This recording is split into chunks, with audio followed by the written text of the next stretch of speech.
Hi guys, I'm Lori Searle, aka Lady Yoga, and this is my very last Yoga Quickies episode of the year, where you tell us what you want out of your yoga or fitness routine, and we deliver it to you in 5 minutes or less.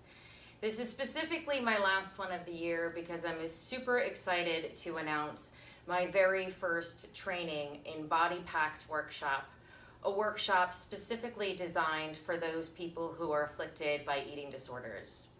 My nonprofit that I started in 2012 was just a few years shy of my last recovery from an eating disorder. Over my 40 plus years living, I never had the tools to manage the triggers that were associated with my eating disorder, even as a yoga teacher for over a decade. So creating this nonprofit was a way for me to give back to other people that were still suffering, and to use all of my experience and strength and hope to hopefully inspire those get the help that they need to battle their illness. Eating disorders are no joke. They afflict men, women, children, adults, all walks of life. And it's not the way you look that makes you have an eating disorder. And it's not just rich young girls that live in wealthy areas of the country. Eating disorders afflict many, many people. I have articles and statistics that I have posted down below, but I also would like to share that in November I will be doing my first training for yoga teachers who want to broaden the spectrum of their teaching and perhaps bring the Body Pact workshop into clinics in their area. You can do this workshop in Los Angeles the first weekend of November, and that information is also below. And you can also do it online. It's a 25-hour continuing education program for yoga teachers that are interested in bringing these programs into schools and to clinics. And it is a great joy for me to share this with people. And again, I'm just sharing my experience and strength and hope here, and hopefully making a difference in being able to help people on their journey as well.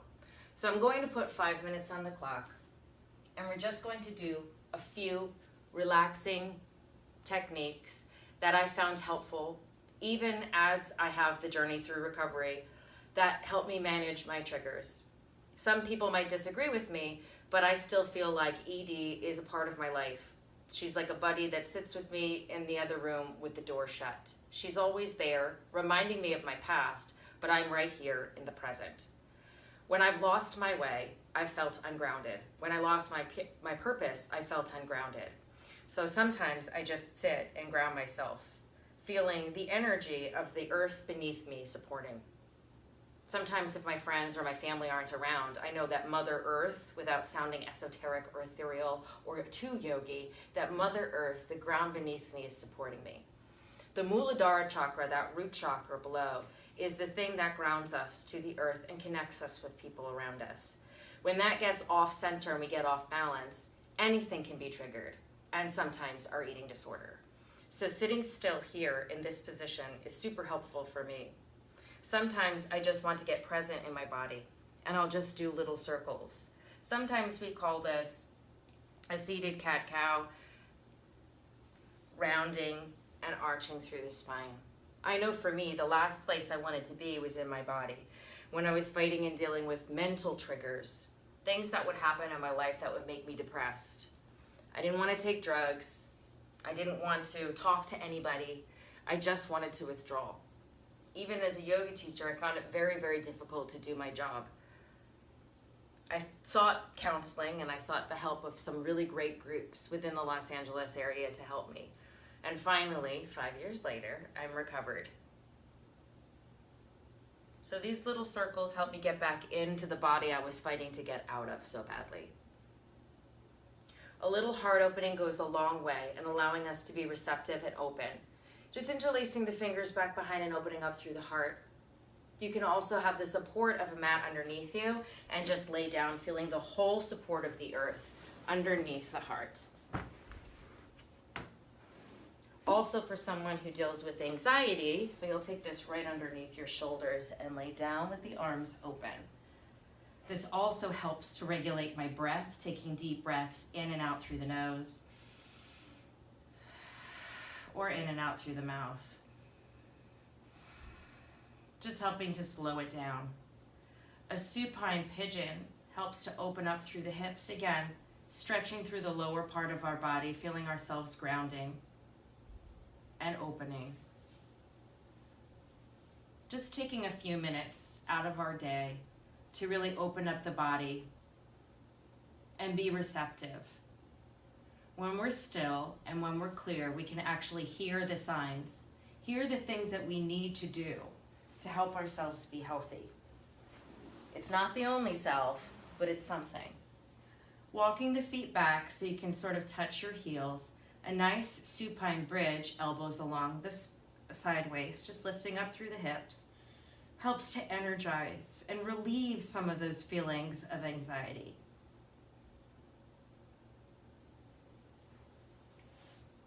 Even garland pose, sitting with the knees nice and wide. If the heels lift, you can always support yourself with the heels lifting on your mat. Maybe closing the eyes and breathing deeply in and out through the nose.